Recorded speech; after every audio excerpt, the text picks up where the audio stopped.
a couple podcasts ago, Josh put something in the chat, and it was such a great thing. I was like, oh, now you completed the puzzle, not the puzzle, you completed the thought for me. Now it's a full circle where I've always said there's a difference between tolerance and acceptance, right? And you can tolerate something, doesn't mean you have to accept it. But Josh's point was they want compliance, right? These movements want Yes. compliance.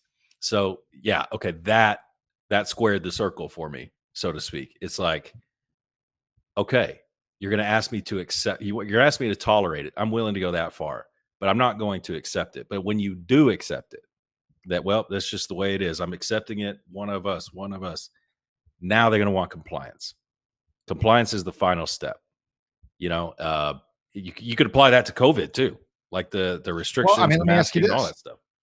Does compliance necessarily have to happen with acceptance? I mean, as you say that, I look at compliance, right, being hey, you've gone through the tolerance phase, and that was 60s, 70s, early 80s type of thing.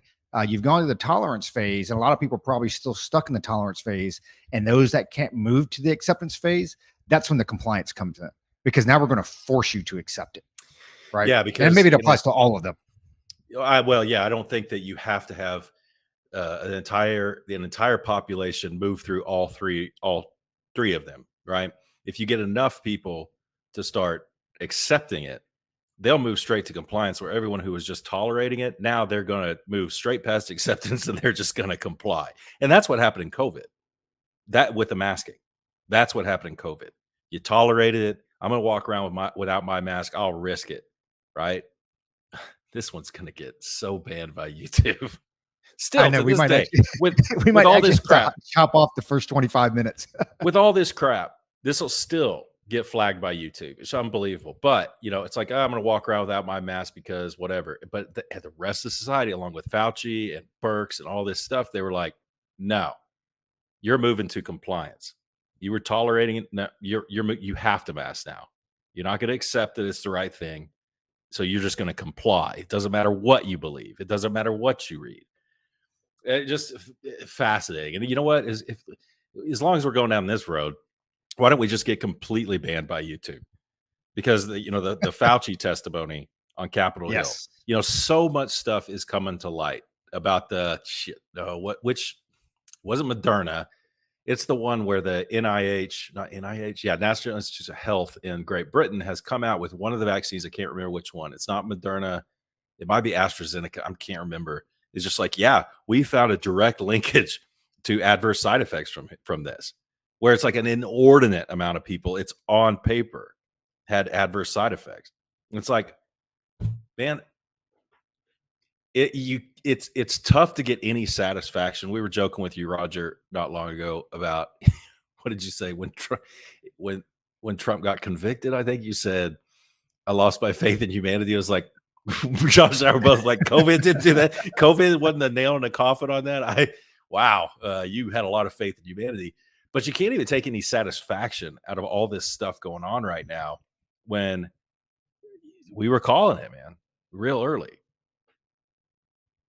Yeah, and I think for those that are not following the Fauci trials, they called him back on the Hill again. And the guy, like, what is he? He's like 82 or 83 years old. I mean, dude's old, right? Millionaire, many times over. They called him to the Hill. He went back up to testify again. Nothing will ever happen. It doesn't matter. The guy can straight lie. They're not going to do anything. He volunteered to go up there because he knows nothing's going to happen to him. And I'll start off the bat. Nothing will happen to him because there were just as many people on the right that were complicit in all the actions as there were on the left.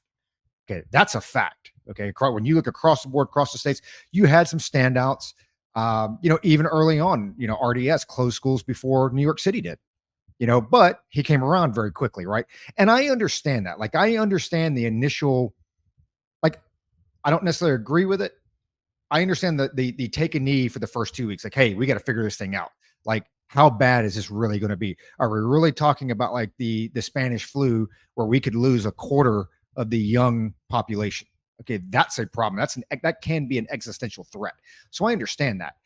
The problem is when it goes beyond that 2 weeks, and then it's a month, and then it's 2 months, and then it's a year, and some places are still suffering from it.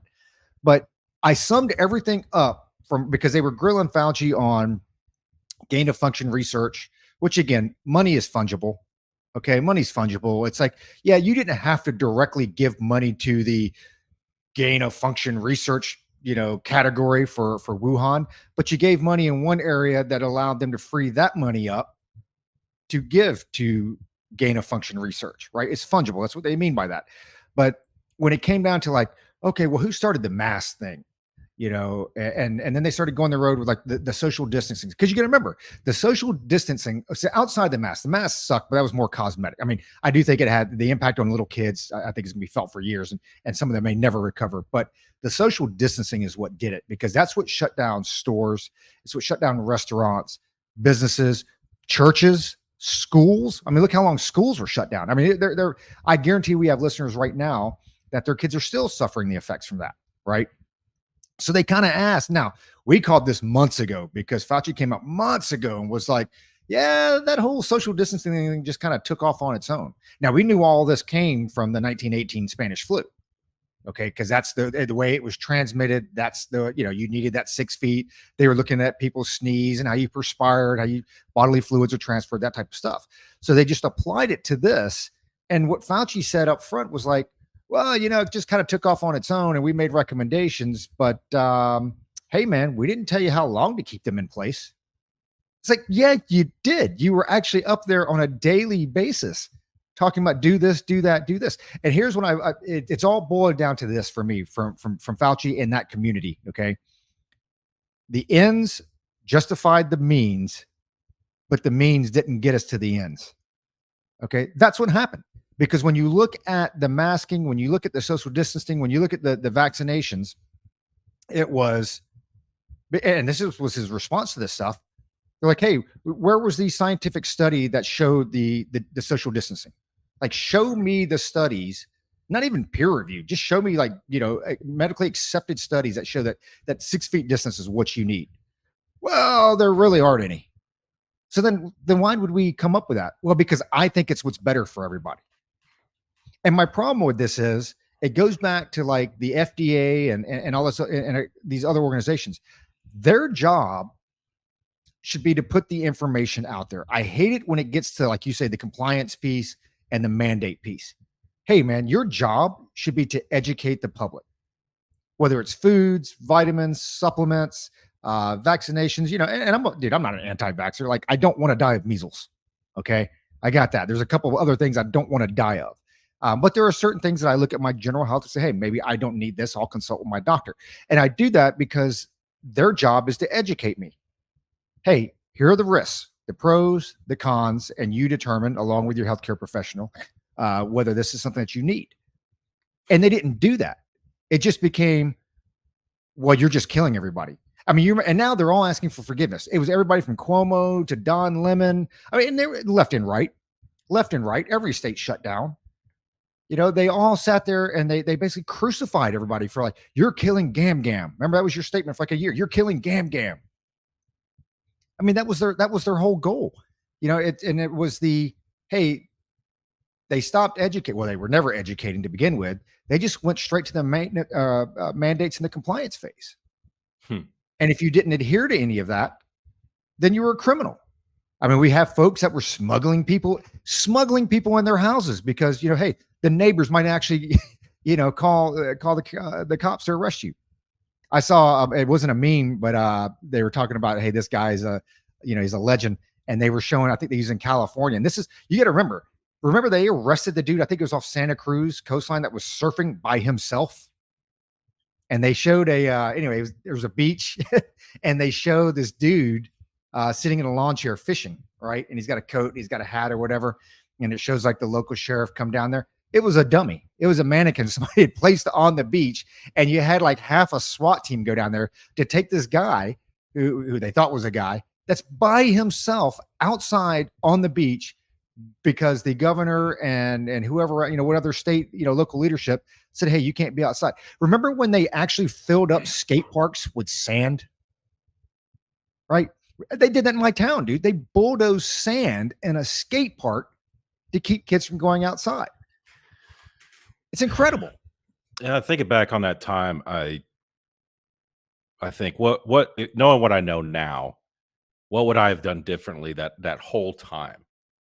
And the scary thing is, I think there's only one thing I do differently, but the scary thing is, couldn't do anything differently. You know, you couldn't. It was completely out of the individual's hands, unless you were willing to eat that fine that they were giving in Slovenia. If you're walking around outside without a mask on, if they saw you doing that, you were getting a fine. I saw it happen. I saw a guy Yeah. get manhandled by the police because he was eating a slice of pizza without his mask on. He wasn't putting it up between bites, and the police like roughed him, scuffed him up, got him down on the ground, put him in cuffs. So I don't know what I don't know if there's anything I could have done differently or I would have done differently. I've said before on the show, the reason I this is what I would have done differently because I should have known better. When the I remember I was talking a bunch of smack and I actually asked questions in the country team meeting, you know, when they were saying, okay, you know, the vaccines are coming, you know, they have to be refrigerated and everything. Everybody's gonna get them. And I was asking the dumb question that I learned in 10th grade. It's like, well, since I've already had it, everybody knows I've had it. I remember Uh, this. yeah, and they're like, no, no, you know, if you choose not to get the vaccine, you'll have to wear the mask. Anybody who gets the vaccine doesn't have to wear a mask in the embassy, but everybody who gets it doesn't. And I'm like, okay, you know, I'm just looking around the room, and these smartest people, you know, the smartest people, the best of us, you know, they're just looking like blind. It was crazy. So the reason I got the vaccine was because I had done a year and a half of 2 years of work that had completely died. 2 years of work. I was trying to get some projects started up. I thought they were good projects. I really believed in them, and they just died during COVID. They died because no one was going to work. Right? The Croatians were calling me up to like, "Hey, you ready to go with this? We'll get you across the border." And I'm like, "I don't have the resources because my headquarters, USERA, they're not going to work." So once everything started kind of going in motion, I was like, "I'm going to get the vaccine because I'll be able to travel." Sure. Because 50% of my job was travel. That's why I got it. I really wasn't scared of side effects or anything like that because as we've said on this show, I've gotten so many other experimental things in my time in the DOD. What's one more, right? But see, Roger, I should have known better. I should have known that it wouldn't make a bit of difference in the world on travel, whether I was vaccinated or not. The only thing that made a difference was, well, did they open the border that day? And, or, you know, if you're flying, did you have the negative test? And it was very clear very early on, at least in the embassy, that if you were vaccinated, you could still get it. You could still get COVID. Yeah. That was within like 45 days. So I should have known better. I shouldn't have got it. It just sucked up wearing a mask in the embassy. But I should have known because we read so many things the right way throughout that whole thing. It's why we started the podcast. Really, our first one was about that aircraft carrier. Remember? But Yep. we were calling so many things right. I should have thought that one through and been like, it's not going to matter whether I get it or not. You know, it's just. But other than that, like, would you have done anything differently, knowing what you know now? Would you have done anything differently? Well, no, because you couldn't have. It's like you said, very similar situation. So I got the first vaccine. Well, I got Rona, and then I got vaccinated like a couple weeks later because with some of the work that we were doing, you had to be vaccinated. You had to have a vaccine to go into government space. So it's like, and I'm like you, man. It's like, man, I've had all 6 anthrax shots. I've had the boosters. We've had how many up team, like, this ain't going to be the one that kills me. Right. The COVID vaccine is not going to be the cause of my, inflamed heart. It's going to be, the bacon grease around my liver and the beer I drink every night. It's going to be the cause of my inflamed heart. So, I wasn't overly worried about it, but it's like, hey, I didn't really feel high risk and I didn't want to take it. But at the same time, it's like, well, if you don't take it, you can't go do this. And if you can't go do this, then you're no good to your company. Right. And that's where I have a lot of heartache. And this is where I'm still angry about it because people lost their jobs over this stuff. They legit lost their jobs. And now all these people want forgiveness. Remember the ivermectin and hydroxychloroquine and this and that. Now all these people come back like, well, you know what? It actually was effective with some people. It was effective with a certain percentage of the population. And now they all want this forgiveness. It's like, no. One, people died because of you and your decisions that you tried to make for me, right? And people have been financially ruined that may never recover because of stuff like this. That's what makes me angry about it, you know. And so you go back and it's a very valid point you make. It's like, hey, would you have done anything different? I don't know. Maybe I'd have built a bigger pool in my backyard if I known it was going to be locked down for 2.5 years, you know, or whatever. But you know, your entertainment venue, you may, hey, when this thing was like supposed to be 2 weeks, like, dude, I tell you what, around this neighborhood, and you've been out here, man. By time, you know, month two hit, people were building like volleyball courts, pickleball courts, horseshoe pits. Like, yep, we're going to be here for a while, dude. Like you were investing, you were investing in your house, your I sanity, and your entertainment. I will say this: there were a few times that stick out in my head as actually kind of nice during COVID, right? Not nice, but just something I won't forget. When we all still didn't know what it was. You remember that we didn't know what it was, but we were asking questions, and it was before we even started the podcast. I think we're just asking questions like, we don't know, like, how deadly is it? And the three of us were like crunching numbers and stuff. You remember that? We're looking at the numbers and like Oh yeah, looking at the pandemic thing and like what's BS and what's not. We can't really tell. But man, dude, people were dropping like flies in northern Italy. It was kind of scary, dude. I mean, it's like when you see the death toll numbers daily coming across, it's like, what exactly is this thing? And this was kind of before the age was coming out, right? The age of these people dying. sure. So, so my wife actually had a chance to evacuate, and we took it.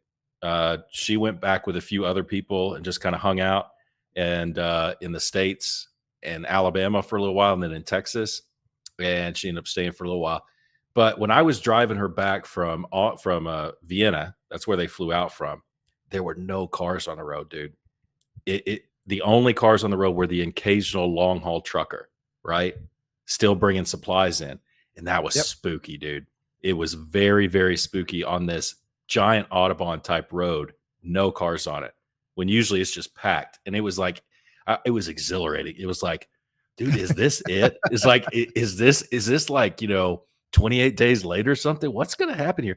That was kind of, I'm not going to say that was a good feeling. It was just a kind of exhilarating feeling. It's like, what is going on? The other thing, and this is what I do differently, knowing what I know now. Like if they transported me back in time and I knew all this stuff, first of all, our podcast would be a lot more accurate, but they would still get taken down. Think about that. So, so we learned, those of us in the embassy learned far too late that there was a whole underground thing in Ljubljana to get around COVID. A friend of mine and I realized it the first time. They were allowing us in the embassy like once a day, every other week. Those of us at DOD were going in every day because we don't care. But we came in one time and there was a Slovenian dude. He was there like 2 weeks prior, and this was like hard lockdown, and his hair was like shaggy.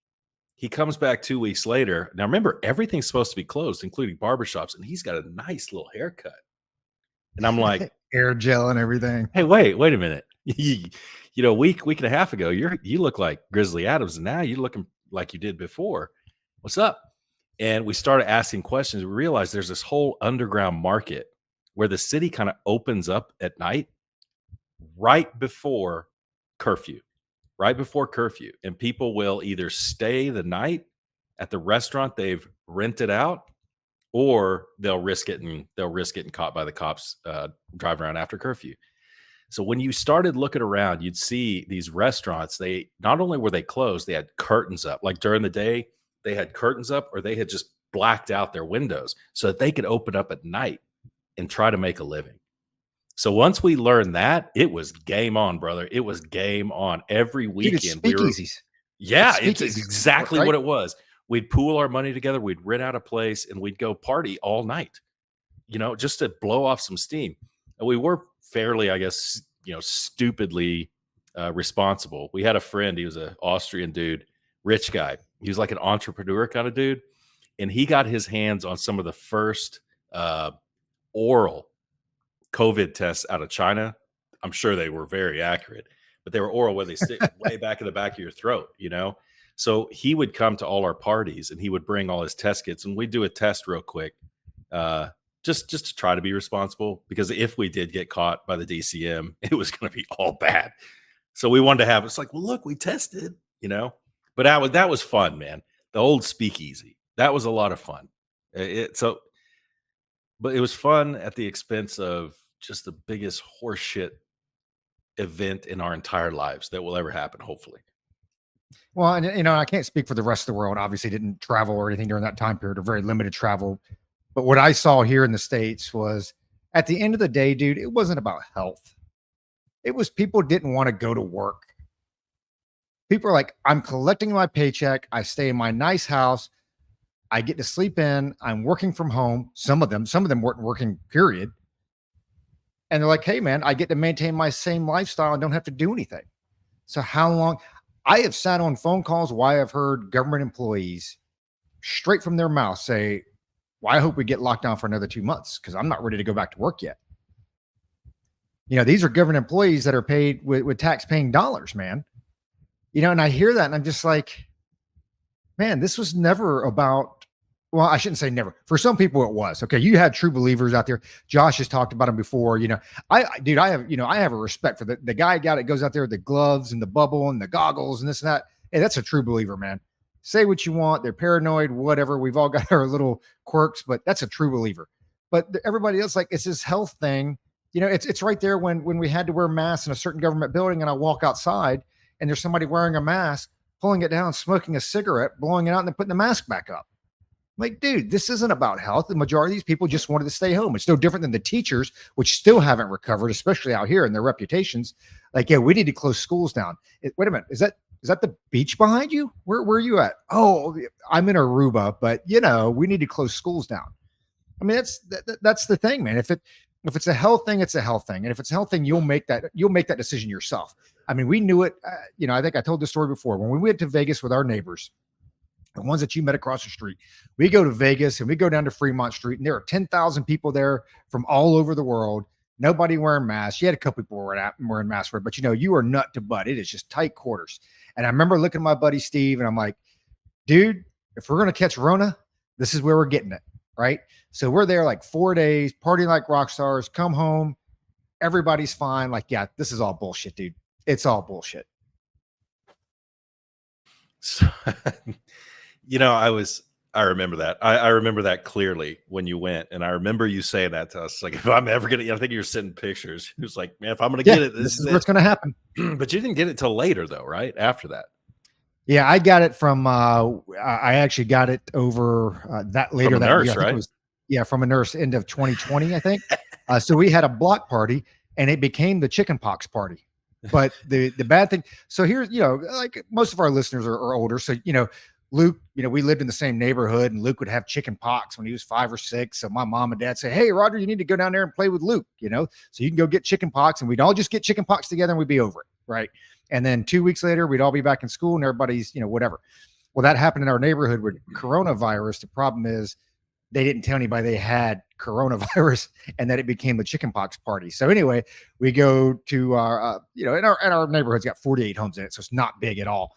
We go down there and there's probably like 30% of the neighborhood there. And, we're partying like rock stars, whatever. And I come back home and it's like a couple days and I'm like, man, I feel some funky. Now we had smudge pots going as well. So I'm like, I feel some funkies in my throat. I thought maybe some of the smudge pots or whatever.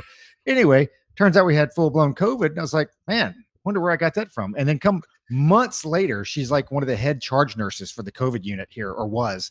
She's like, oh yeah, I had Rona. I was going to work every day and we had a chickenpox party. You just didn't know that we all had chickenpox. So I got it after, or actually I got it before the vaccine because I got the vaccine shortly after that. One more thing I'd change, and then I want to continue on the COVID route because I'm still not done talking about it. I would have stopped working. I tried too hard to make things work. You know what I'm saying? I kept trying to work when everything was shut down and work just wasn't going to get done. And I instead, put it to you this way, I would sit in front of my computer at home, just looking at it, and doing other things, come back to my computer, no emails come in. I was doing literally maybe 15 minutes of assigned work a day. And that was just reporting the numbers for my country and 2 others in the area. That's it. So it took me 15 solid minutes. And the rest of the day, I'm like, am I supposed to be doing something? Because, I'm still that soldier, in basic training thinking I've got to be doing something right now. Yep. What I should have done is done my 15 minutes of work, it gone down to the basement, turned on the PlayStation and played all day. maybe sit outside a little bit, uh, on our balcony, but that's it. Just don't even try because I took that really hard that all my stuff just fell apart. It's like, surely there's something I could be doing. So that's you know, what strikes me about COVID, because I had an experience a couple weeks ago where I knew I was getting together with somebody who was very liberal, but I was getting together with them in an environment where it's to everybody's best interest. Let's just get along. I'm not going to bring up anything remotely political, right? And the other party, they didn't either. They didn't bring up anything political. This person is a medical professional, though, not a doctor, but definitely licensed medical professional. This person over dinner decides to bring up COVID, and it's like, yeah, I think that was kind of a mistake because I think both people on both sides of the aisle know that the COVID situation is pretty much, very politically charged. People on Yeah, the right are generally going to be against the lockdowns, F Fauci, all this stuff. And people on the left were the ones who very compliant, but, trust the science, follow the science, all this stuff. And this person, a medical professional, brought it up, was saying, thank God for the vaccine and all.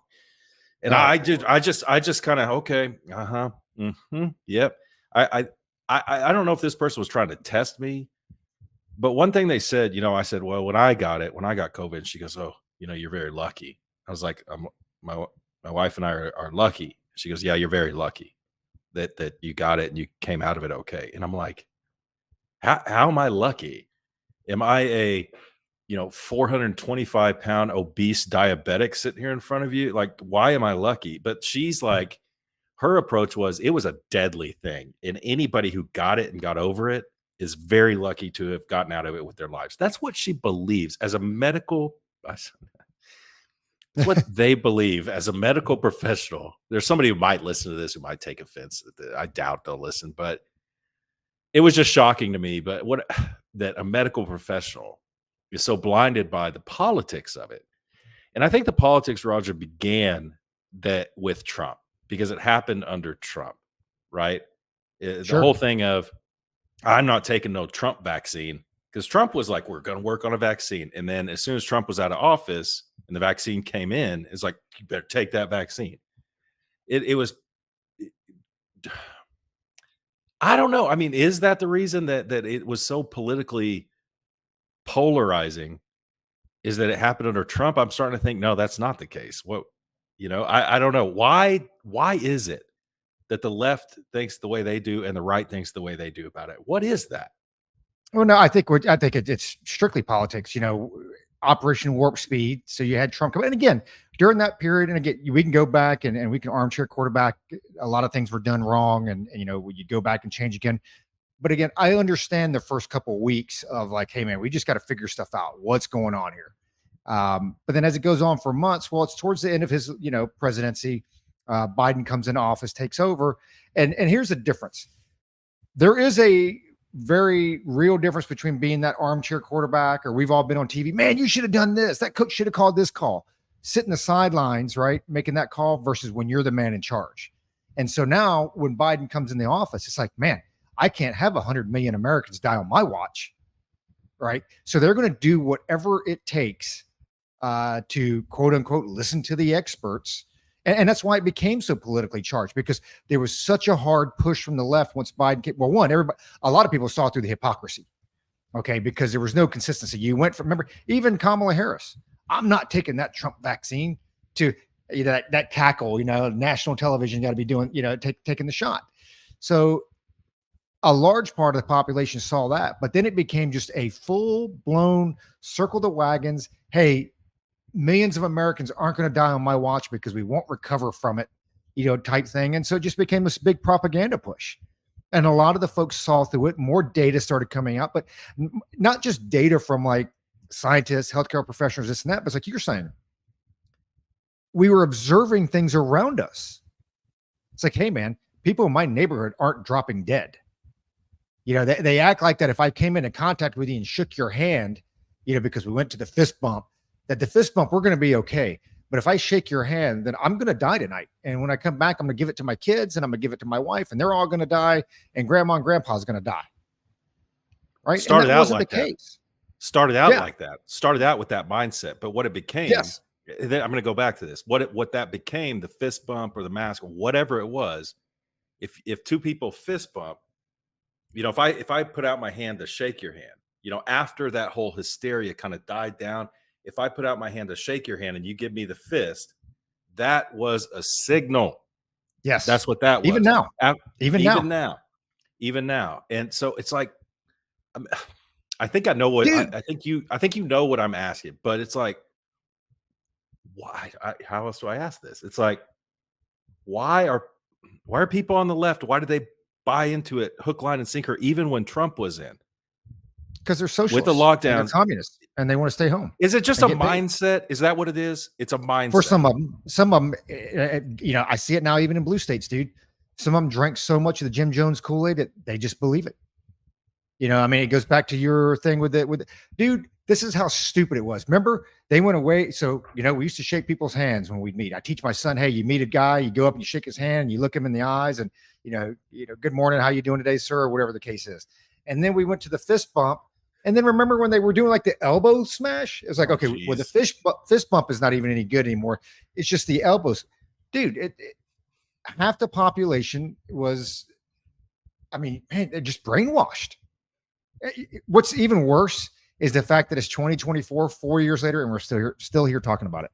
I know. I know this Well, is not what you wanted to talk about, but pisses me off because all these people are now on TV asking for forgiveness. hey, I love talking about COVID. I love talking about it. It's just I think that people don't like maybe don't like listening to it anymore because we talked about it so much. We've probably talked about COVID more than anything else except maybe Trump on this podcast. Trump and war stories, maybe. But hey, you mentioned Kamala Harris. I found it just delightfully ironic's not the right word. I just found it delightful that she was on Jimmy Kimmel the other night. Oh Uh, Lord. and did you see they're sitting there joking. Now let's remember this is Officer Harris, right? This is Officer Harris, the AG for California, right? Who put so many people away, kept so many people behind bars, and Yeah. Tulsi Gabbard just burned her to the ground in that debate, which was awesome. But Jimmy Kimmel jokes with her. He goes, "Did you know there's a strain of they're selling? Someone's branded as a type of marijuana called Kamala Kush." And she does the cackle like it's so funny. Talk about marijuana. And it's like this is just the height of hypocrisy and just being so blind. It's absolutely amazing. I thought that little tidbit. I was like, do you not even understand what you're laughing at right now? With all the No, she people has whose no clue. lives you absolutely ruined. And I just wonder, yeah. So let's get to what Josh wrote on X, which got a lot of traction. Man, people got fired up. So it started with a Mark Cuban tweet, F that basically dude. Twix. We're going to call it a Twix. Mark Cuban twixed something, and he's talking about basically minimum wage, living wage, all this stuff. And he's talking about in my company this, in my company that. I think it's very easy for a multi-billionaire to talk about this stuff, right? Someone who's starting up, a mom and pop type shop and trying to take it to the next level.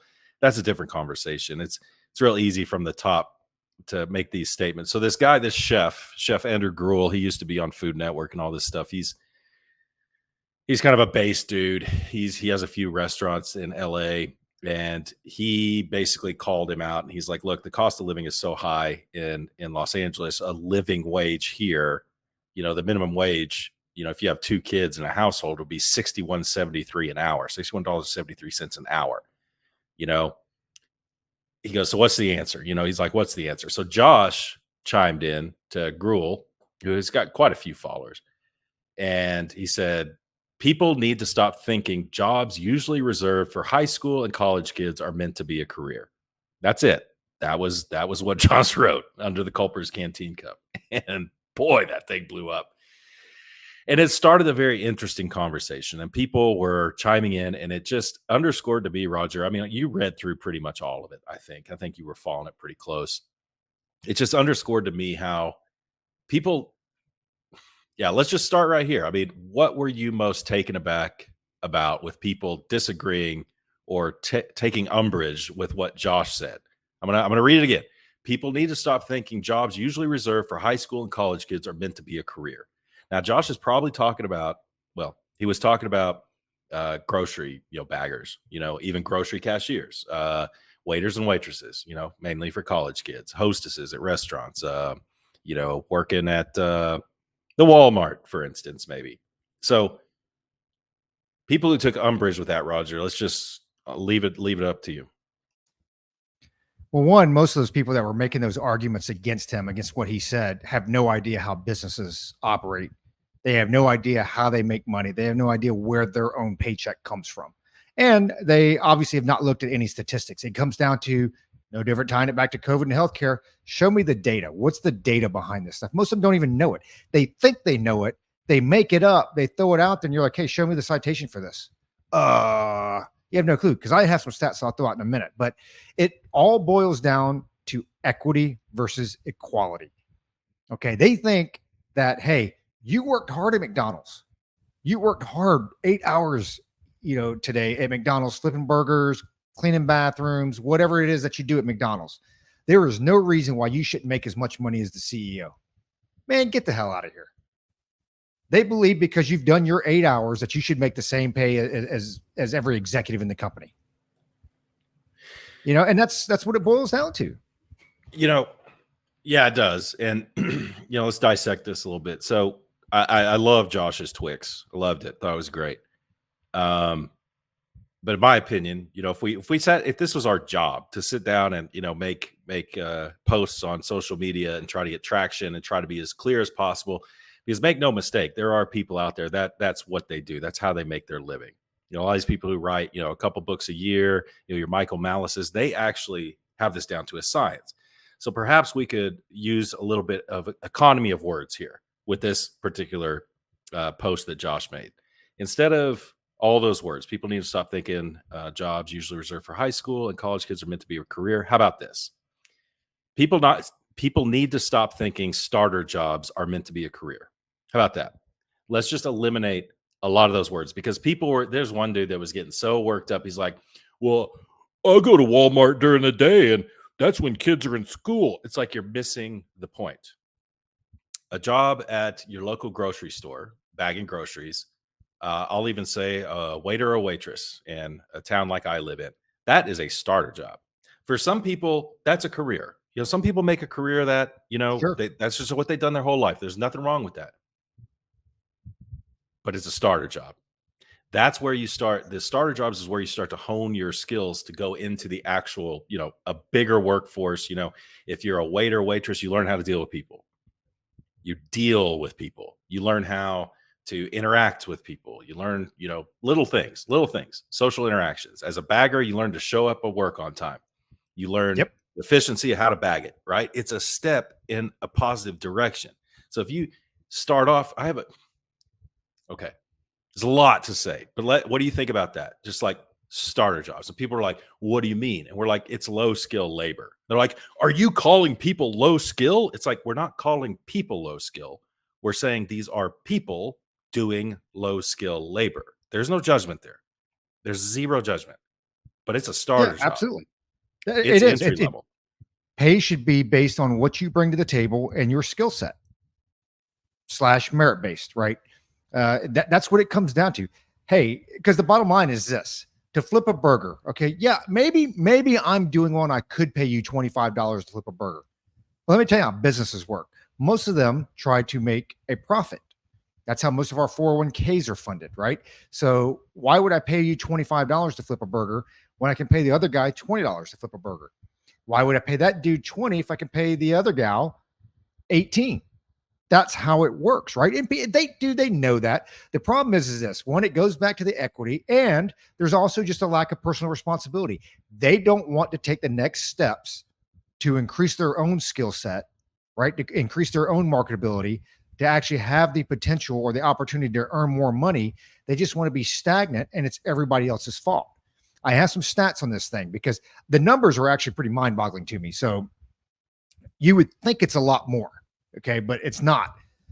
when I talk about minimum wage, I'm talking about federal minimum wage, which is what, 7.25 or something like that, or whatever. Now there are some states that are below 7.25, just kind of depends on where you're at. And it gets a mixed bag because some states, like if you're in the food service industry, you can make below the minimum wage because your wages are comprised of mainly tips, that type of stuff. And dude, my mom worked in the restaurant industry for 40 years. So, she made a career out of it. I know how that process works. I worked in the restaurant industry. I understand it. So I don't need any advice. Man, you just don't understand because you just don't. Yeah, no, I know. I get it. But here's the numbers behind it. 1.3% of all workers, which is roughly 1 million people, make minimum wage. That's it. Okay. So when they talk about the minimum wage crowd, they're talking about 1 million people, roughly, which has actually gone down. That latest number came from 2022. That was actually a decrease from 2021 and has decreased since, like, I think 1979, when they were talking about like 20% of the people made minimum wage. Okay. So that's steadily come down. So you're talking about 1 million people. Of those 1 million, 450,000 are 25 years old or under. How many again? I'm sorry. 450,000. So almost 50%. So 45% are 25 years old or younger, because those are the ones that are doing most of the restaurant jobs. They're working at the Chick-fil-A's, they're working at the grocery stores, high school jobs, college jobs, that type of stuff. And this is everything. This This is is everything. full time and part-time. Everything. Boom. And this comes from the BLS site. So I didn't pull this out my ass. I pulled this up straight from BLS. 60% of those, so 600,000, work specifically in restaurants, bars, and other food services. Okay. Now, what they don't break apart from that is, of that 60%, a large part of that 60% is authorized to make below minimum wage because they're making $150 a night off tips. Now, I know not everybody is, but I've seen it, witnessed it, gone through it myself. It's like they can make some pretty good money, right? So, this whole, the way they, and again, they don't throw the numbers out there. The way they portray it is that half of America is making minimum wage, just can't afford to live. No, that's not the case. You're talking about 1 million people. And of the 1 million people, those who are truly impacted, it's probably about 200,000 or 300,000. Okay. That's the reality of it is. Now, the other side to this that they don't want to talk about, one of the reasons why it companies struggle to come off the minimum wage, and it's not the only reason. There are some companies out there that try to maximize profits. Every penny, they operate as lean as possible. But hey, man, inflation has been, dude, we were at a 20% inflation rate cumulative since Biden took office. What that means is it costs that restaurant, it costs that bar, it costs that store at least 20% more. And that's excluding coffee, energy, rent, home prices, because we had to take those numbers out, right, to get true inflation. Get the hell out of here. But anyway, so you're looking at 20%. The real number is probably 45 or 50%, but we'll go with 20. So it's costed that business 20% more just to get the goods and the products they need to sell or provide that service. So what do you think that does to the wages? A lot of these places, like the ones that are shut down, can't afford to pay anymore. And Mark Cuban can go to hell. Okay. They can't afford to pay anymore because that extra 20%, that, hey, I'm not saying they would have given the full 20% to the employee, but you know what? Maybe the employee gets a 5% raise. Maybe another 5% goes to benefits. And then maybe the employee or the employer keeps the other 10% for profit, or whatever the case is. There is some distribution there, but it's become so expensive to operate that you can't even afford to pay above the minimum wage. That's why the Happy Meal or the dollar menu stays at $1. Yeah, I still circling back to Mark Cuban. It's like, when you are that rich, when you are that wealthy, you make money no matter what. You make money no matter what. Interest rates go up. That's a good thing for Mark Cuban. He Yeah. doesn't feel inflation. The amount of money he's making from the interest rates going up far outpaces inflation. He's people who are billionaires are just on another level, dude. They're just on another level. I know a billionaire, and I didn't have a lot of contact with him when the market really started to tank with COVID, and then I had some contact with him about 6 months later when the market, like, remember the hit, you know, and I said, "Man, how you doing, man?" He's like, "Never better." like financially, never better. And I'm like, Wow. oh wow. It's like because he's into other stuff, man. So Mark Cuban, yeah, you're right. He can F right off. But the big thing, Roger, that I was seeing in this was living wage. Living wage. People deserve a living wage. And it's like, what does that mean? What does living wage mean? I've got a nephew who works at Walmart, full time at Walmart. He decided he wants to take a break from school. I think that's a good call on his part, man. I think that's probably one of the wisest things he could do. Because you know why? Because he didn't know what he wants to do. He didn't know what he wants to do with his life. So why throw all this money away on something, study something you're not even sure what you want to do? And he's like, you know what? I'd like a little cash in my pocket. That's what I'd like. So he's working at Walmart. He's kind of waiting on this other job that's going to open up as soon as they start hiring again. And he's going to be making some bank at this other job. I think it's like an IT type job. But in the meantime, he's working at Walmart full time. He's making twice minimum wage, over twice minimum wage. He has an apartment, he puts gas in the car, he does stuff. So is that a living wage for him? Like, Roger, what is a living wage? That's a loaded question, but what's a living wage? Am I making a living wage? Hey, Roger, some days I think I'm not making a living wage because I'll be like, my wife's, man, wouldn't it be nice to go to New Mexico this weekend? I'm like, hey, that would be nice. But we have to board the dogs. That's expensive. And, I just say, so maybe I'm not making a living wage. I don't know. It's all subjective. And Josh hit it on the head when he came out with, as the posts continue to go on, somebody's talking about, well, you need all the necessities and yada, yada, yada. And Josh posted, what's necessary? What's a necessity? Because a lot of that has changed, and I've been saying this, I do think this is, it leads to a bigger issue of why a lot of kids don't move out. And this hasn't happened. We're not talking about just the last couple years, but like when we were younger, when we looked at necessities, right? Okay. Well, obviously food, water, okay, shelter, electricity, gas, whatever that case is. But other things that we deemed as not really necessities, but comfort items, luxury items, cable. When we were young, we didn't even have internet, we didn't have cell phones, so it was very easy for us to move out when I was in college and be able to replicate the necessities that I deemed were necessities of what I had at home. Right now, here was the difference. At home, we had a 19-inch console TV, and you know what I went to college with? A 13-inch color TV. Okay. At home, I had my dad had the, extended basic or extended cable channel package, this and that. And at college, I had 14 channels. Okay. But it was very, very, and that in a microwave oven. So that's basically what I have. Now, obviously, my standard of living at home was a lot more comfortable. Ate some better food, higher end foods, nicer sheets. I could run my hot water longer in the shower, that type of stuff. And as a young adult, the creature comforts weren't all there, but the necessities were all there. And it was very clear. I was able to replicate what I had or what I was leaving from home. Right. Nowadays, it's not like that. Nowadays, it's not like that because right now, what do they consider necessities?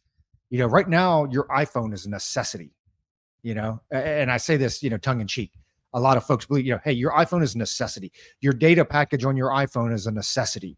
Your unlimited data on your iPhone is a necessity. Your Netflix is a necessity. Your 1 gigabyte pipe internet so you can play your PlayStation is a necessity. Your PlayStation is a necessity. It's like, hey, no, they're not. Now, granted, phone, you got to have one nowadays. I get it. Okay. But you know what? I've been watching damn Ryan Reynolds and his stupid ass Mint Mobile commercials. I can go get an unlimited package with a no frills phone for $25 a month. Okay. It's a lot. I can tell you this. It's a lot cheaper than what I'm paying for my family plan, and you pay for yours, and a lot of our listeners do. Right. But everybody nowadays, it's I have to have the direct TVs. I have to have and then, you own a PlayStation or Xbox. Well, that also means you need that 1 terabyte, 1 gigabyte, internet package we're talking about. But then you've also got to pay for your Xbox Live. That's another $100 a month. Right. So when you talk about what are real necessities, and I think, your nephew or cousin, nephew is a prime example. It's like, hey, if you cut out all of that stuff, you realize that, you know what? It doesn't take a whole lot to live off of. not from what the left would make you believe it does. The left makes you believe that if you're 100K, you are living in poverty because it's not livable. Well, because it's never enough, right? Is my No. point of, am I making a living wage? It's never enough. I've told this one on the podcast before, where I broke it down on the whiteboard when my daughter was, I think she was 14, maybe 13 or 14, and my stepson was 10 or 11, and I broke it down for them, and they're just looking at me like, yeah, you crazy old man. I was like, this is what you have now. Okay. And I ran through everything they have in the house now that we pay for. I wasn't guilting them. I was just trying to prepare them. It's like, in order to live like you live now, this is how much you will have to make going into the workforce. Going Yep. into the workforce. It's exactly your point. And I think that actually made an impression on my daughter. And she's like, huh, let's see. If I go into the army and as an officer, I could probably live pretty close or even better than I'm living now. So, Yeah. you know, I broke that down to him. You hit the nail on the head. It's like, it's a standard of living has increased very high, and it hasn't matched There you go. wages. It hasn't matched wages. And that's a fact. And I guess, I think my mom would say, well, you've spoiled these kids. And hey, what are you supposed to do? I don't think we spoiled them too bad. We probably gave them a little too much, but it wasn't crazy, you know. I don't know, man. It's just like you said, it's what's necessary, what's not. So Roger, let's see. Let's just a thought experiment here. Let's say tomorrow, the work or over the course of a month, dude, your life just falls apart. Your wife's still with you, but everything just crumbles around you, unforeseen circumstances. And now you have nothing. Now you have nothing, right? And let's say the only thing you can do is get a job, let's just say make it 40 a year, and let's say the wife gets, and so y'all are making 80 a year, maybe even less. What are the necessities? What do you need? It's funny because when I first started with the company that I'm with and love them, hey man, it's a startup, brother. It's like you may not necessarily be around next year. So we planned for stuff like that. And my plan was we're just going to sell our house and move to the coast of Spain because I can live in a condo out there for $1,100 a month and call it a day, right? But I had always explained to my kids, and even now, so I'm gonna get to your question. But I told my kids when they both, started their jobs, like I said, and I said, hey, the first paycheck is yours. First full paycheck is yours. You get to do whatever you want to with it. There's some things that you want. My kids have been in school. They bust their ass. It's kind of their reward. Go out and buy you something nice, buy you that iPad you wanted, whatever the case is. But that second paycheck, you got bills, i.e., your car insurance, right? There's certain things. I'm obviously going to keep them on my cell phone plan or whatever. But it's like that second one, you start to pick up your own bills. So going back to like what the necessities are, and this is what they're going to determine is what do I actually have to have? So one, you obviously have to have shelter. You obviously have to have food. You obviously have to have water, but even like with the quality of food, I mean, even now, if I go to Costco, 9 times out of 10, I buy the Kirkland brand. Why? Because it's cheaper. It's the same. Hey, by the way, just to let everybody know, there aren't like 2 different green bean fields out there. Okay. They all come into one place. It's one farm, right? They all come into one processing factory and they get sorted out. And an actual sorting machine is pretty cool, but they get sorted out. And so the more desirable, but it's like you would talk to my wife or my kids and you would think that like, well, Del Monte has their own green bean field. Well, I mean, Del Monte might, right? But the reality is it all comes out of the same place. So, you start to value shop, you start to bargain shop. Hey, I don't necessarily have to have the Keurig brand. Well, Keurig's dog shit anyway. But if you were to buy that, like, you don't have to have that name brand. You take a step back, and that's with like, hey, the food, and even with furniture and things in your house that you're having to buy. It's like, do you really need to have the chaise with the sectional and this and that? Maybe it's just a love seat, right? Electricity. You obviously have to have electricity, but you know what? Maybe we're not keeping the house at 74 degrees every day. It hit 109 here in Phoenix. Guess what, guys, gals? I told my kids this. Hey, business starts to struggle. That direct TV with the 400,000, movie package channel that we have that nothing's ever on, that gets cut down to like ABC, CBS, NBC. It's your basics, right? You cut out all that stuff. Internet. Yeah, you have to have internet, but we don't have, we're not going to go for that 1 gigabyte pipe anymore. Hey, this is the 35 megs up and down. We can all check email. and we can all get on a website and shoot an email to somebody that we need to, or what have you. You're not going to be streaming Netflix. It ain't gonna matter anyway because we ain't gonna have Netflix. Because guess what? That's going to right Netflix to Hulu, all that stuff. So I mean, dude, you're looking at what it's funny when you go back to because it's very similar to prepping, right? What do you need as a prepper to survive? And if times get tough, that's what you go down to. And I know you've been in the same boat. I remember very, very early on in my Army career, especially with my wife and the kids, every 6 months, man, I would go back and even now I do it. I look at my direct TV or my TV package. Where can I shave 40 or 60 bucks? Now there's a lot of other, luxury items that I have that I go back and do the same thing with.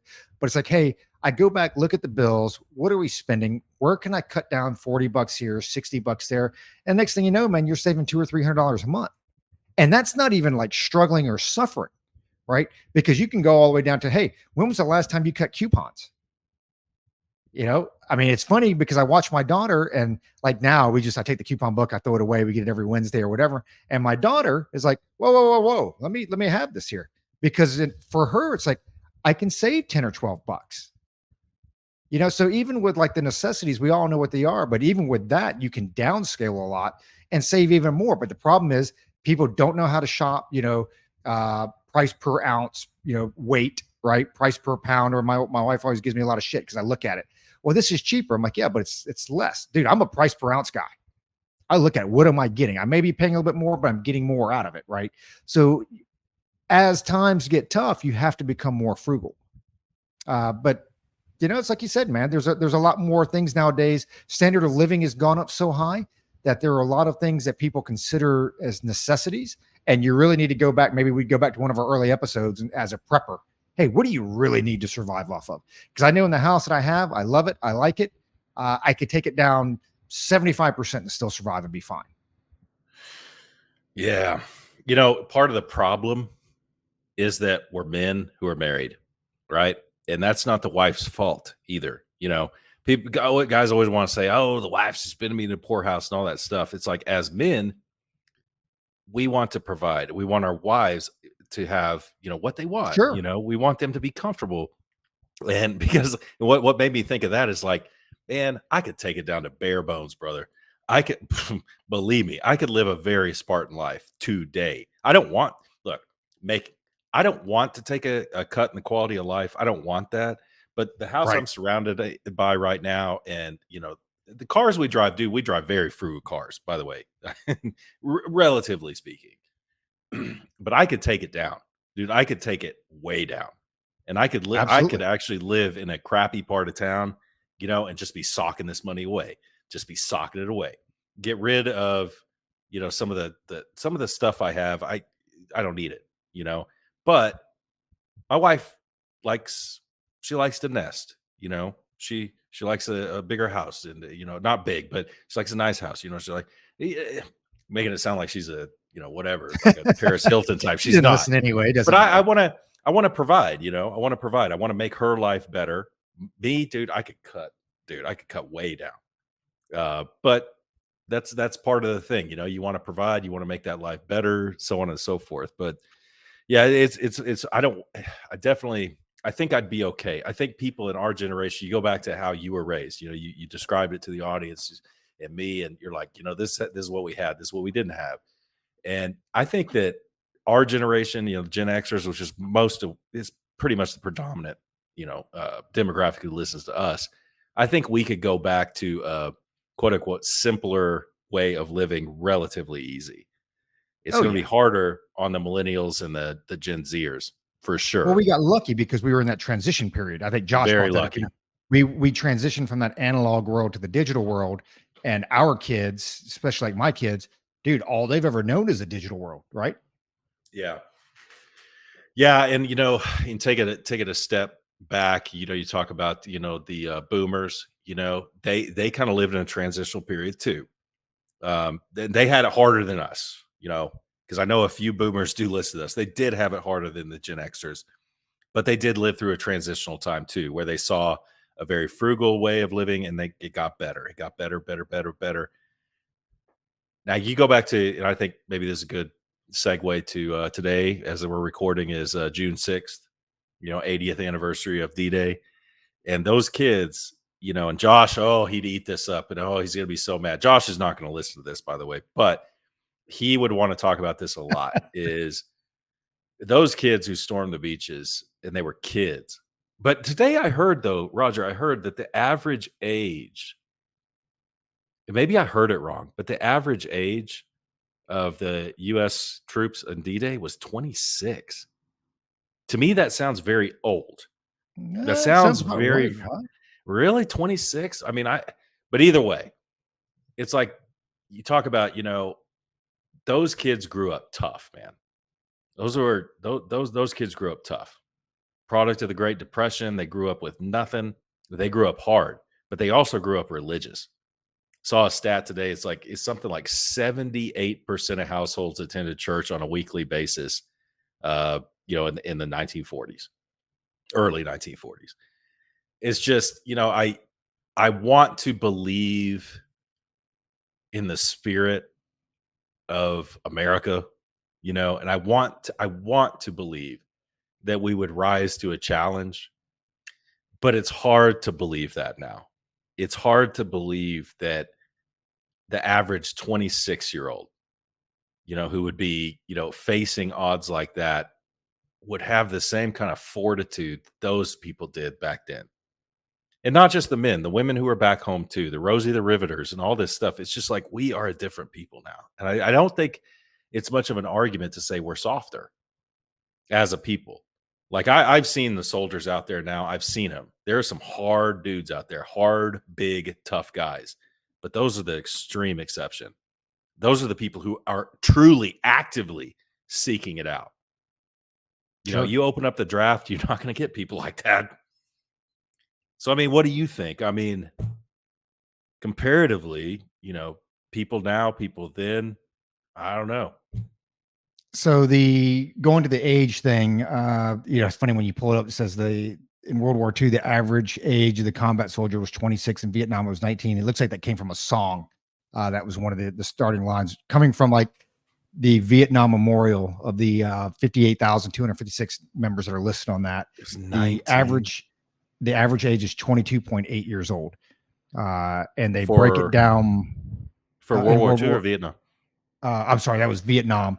For World War II, it looks like it's roughly 22, about the same. Okay, about the So same. they broke down some numbers in there. And I mean, obviously your officers, the age is older, 28, 29, enlisted a lot younger or what have you. So it's in that, early 20s. I could probably go with, that 22 to 25 range is being accurate.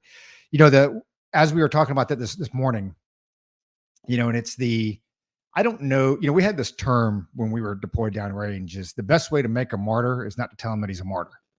Right. And it makes me wonder when you look at D-Day, when you look at Normandy, you look at a lot of the fighting in World War II, because you got to remember, man, social media wasn't around back then.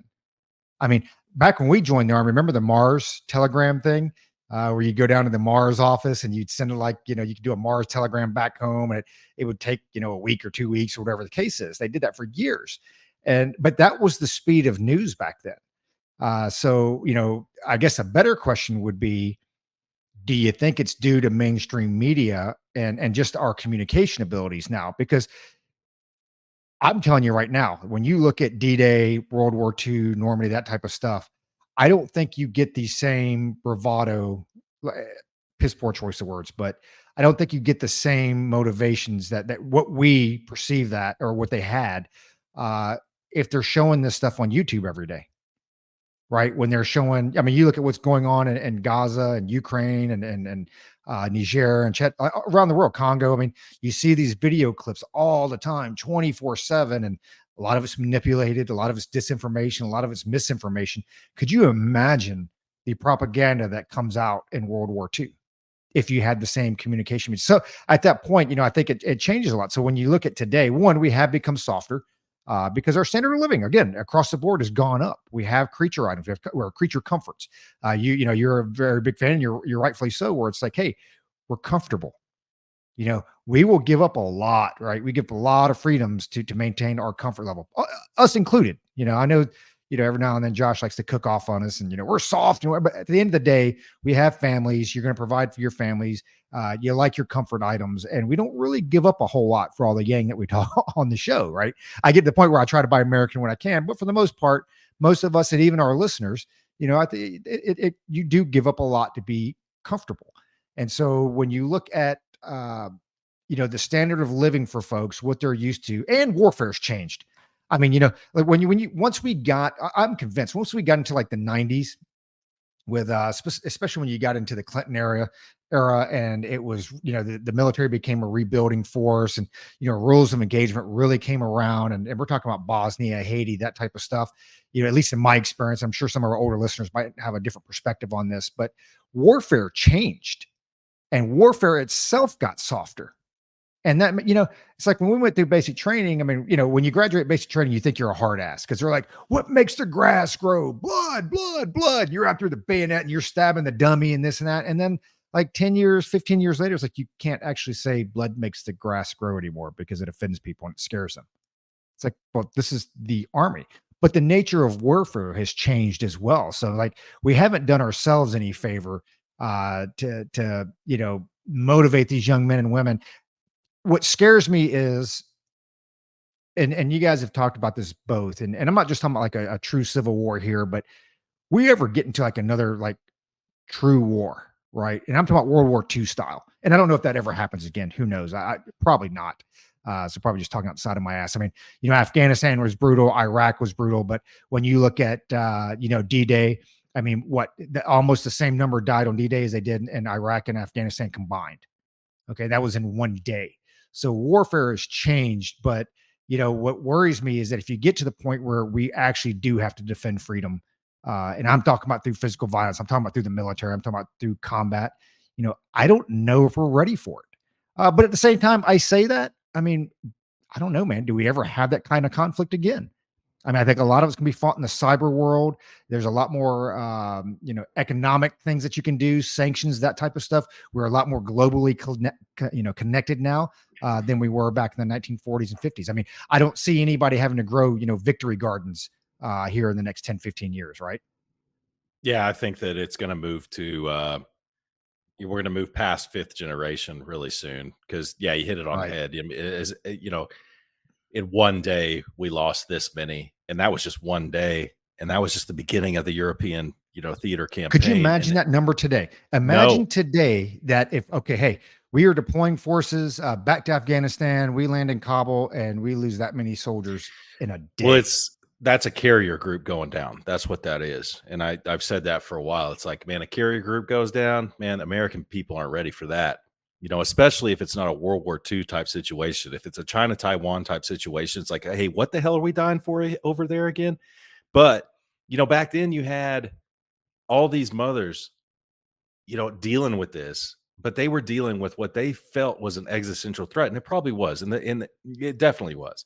Definitely from the Nazis and Japanese also. If we just sat by, that's an existential threat to the nation if they would have not fought.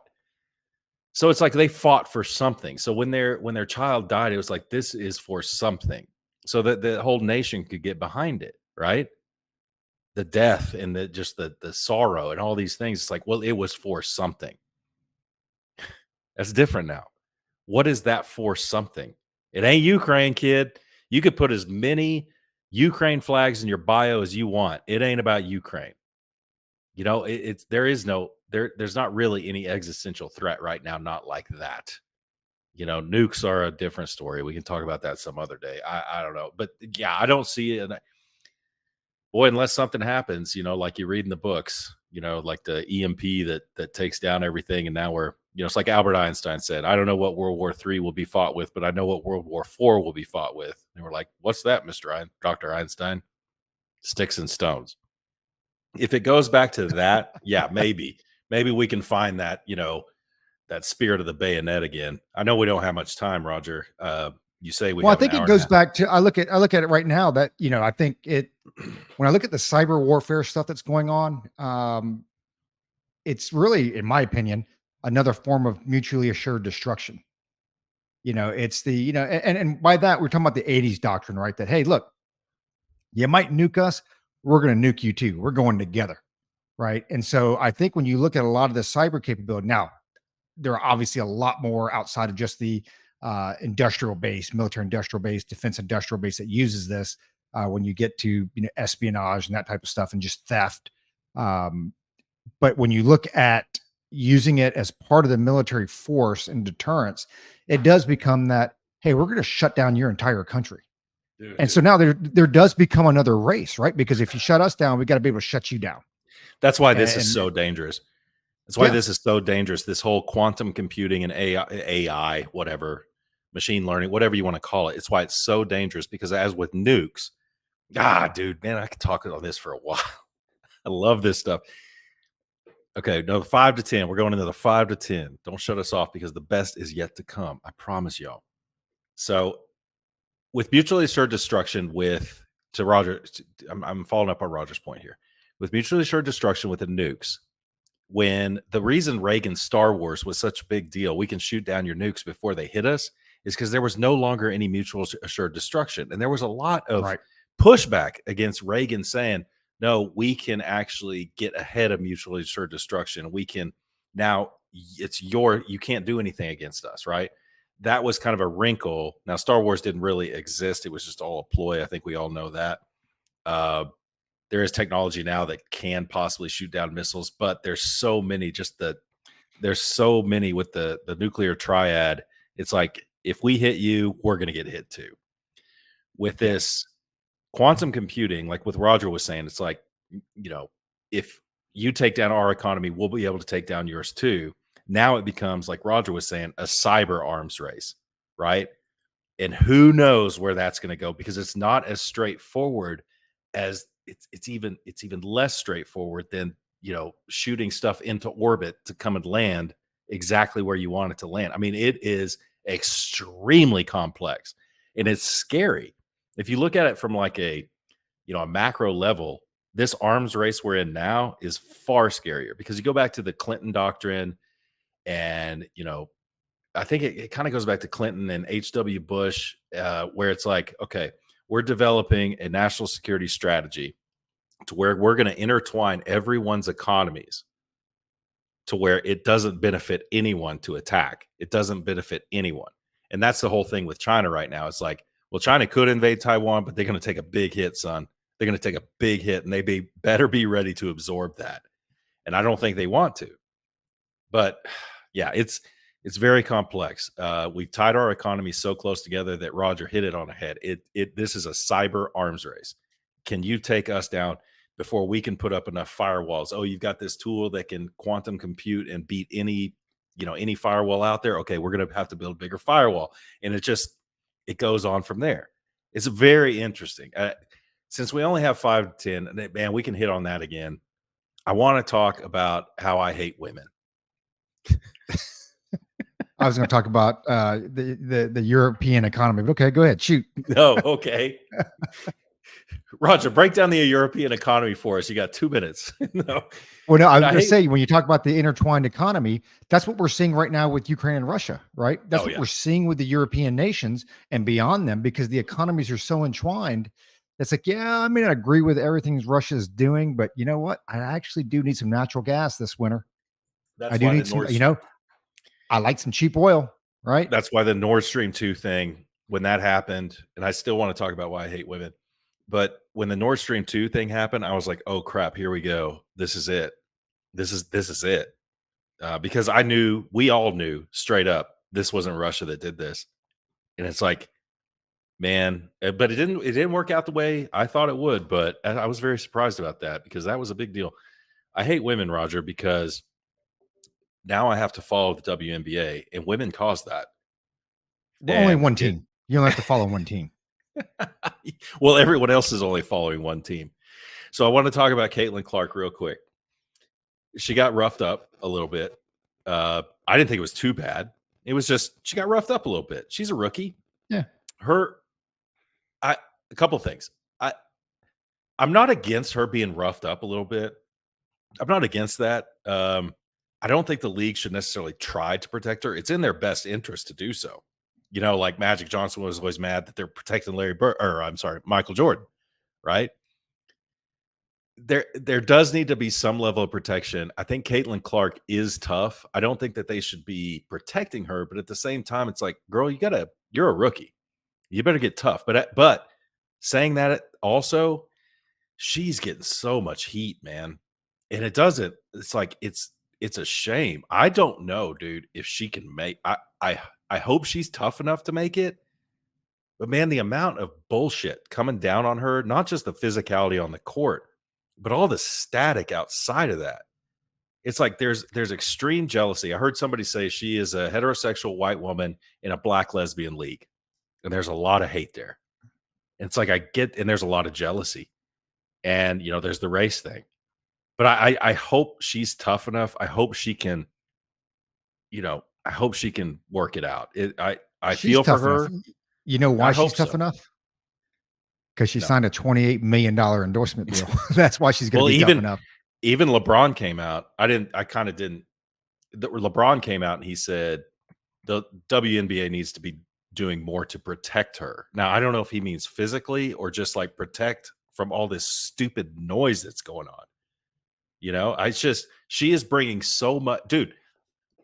I'm looking at WNBA scores. When the Fever plays at least, and they suck. But it's just like, why? I hate this. Women, you caused this. No, dude, they're eating their own. I mean, they're eating their own. We've seen it with the trannies in sports, and now we're seeing it with the WNBA with a straight white woman or whatever. And I don't think it would have mattered one way or another, but they're eating their own because they don't like the success of anybody else, of any other woman. And we're not talking about competitiveness here, right? I get it. Like, hey, man, we're competing. I want to win. You want to win. I mean, there are people that are being malicious about it. And what they don't understand is you've got guys like me and you that I can guarantee you before. So I'm a big time college basketball fan. It's my favorite sport. I have probably watched a combined 4 minutes of women's college basketball ever, and never a WNBA game. I actually can't name more than like 2 WNBA teams, and one of them being the Indiana Fever, right? But I have never looked up a game, and now I find myself when she's playing to pull up what her stats are, or if the game's actually on TV to tune in. Because here's the thing, and sports fans appreciate this. What gets washed out, she is the all-time NCAA Division I scoring leader, men and women, period. And she didn't go to a UConn. She didn't go to a UCLA. She didn't go to a Stanford. She didn't go to a Tennessee, play for Pat Summitt. She didn't go to these monster schools that, like, hey, man, UConn, when I forget her name, see, that shows you how important she was. She played with 5 other Hall of Fame players on there, right? This chick went to a school in Iowa, not known for their women's basketball, and became the all-time leading scorer, men and women, Division I college basketball. Dude, that is insane. And then she comes to the WNBA, right? She brings up, now I know Angel Reese, she went on her little, they come to see me too. No, actually they don't, because when you look at the stats of like the attendance, and I'm making some of this stuff up because I can't remember the exact numbers, but it's like the average attendance of a regular WNBA game is like, I don't know, 7,000 or something like that. And they're like, hey, every game that Caitlin Clark plays in, the average attendance is like 17, 18, 19,000, right? So 2.5 times what it is. And what they're angry about is that the WNBA has been around for a while, and the WNBA has lost $10 to $20 million every year. And this year they may actually be profitable, and people are tuning in. And I tell you what, they are going to eat themselves, because what I don't see is this. So what you're talking about, it goes bigger and it goes beyond that. So one, the officials protect her like you would protect any other player. Foul's a foul, targeting is targeting. If it's a non-basketball play, you need to treat that the way that you would treat a non-basketball, foul or offense or whatever. Where are her teammates at? Yeah. It's like, Yeah. I don't see any of that stuff coming up, right? Which you would damn sure see in the NBA or the NFL. I've heard the head coach get out there a couple of times and make some speeches or whatever, but then where's the WNBA league at on this? Where's ESPN at on this? You know what ESPN did was, for their game, Iowa against LSU, they put 3 former current WNBA players, UConn women's players, on there as the commentators. Oh. So you know what they did? They shit all over for 2.5 hours, right? But the league is not taking it. Goes right back to what we were saying with the first game that she ever played. I'm like, dude, I got to see this. I got to see because there's some hype there. How is her game going to transition to the WNBA? And when I go to pull it up, I'm like, you actually have to download the WNBA app and watch it on your iPhone. Dude, they're doing it to themselves. This is why, yeah, they're just dumb, dude.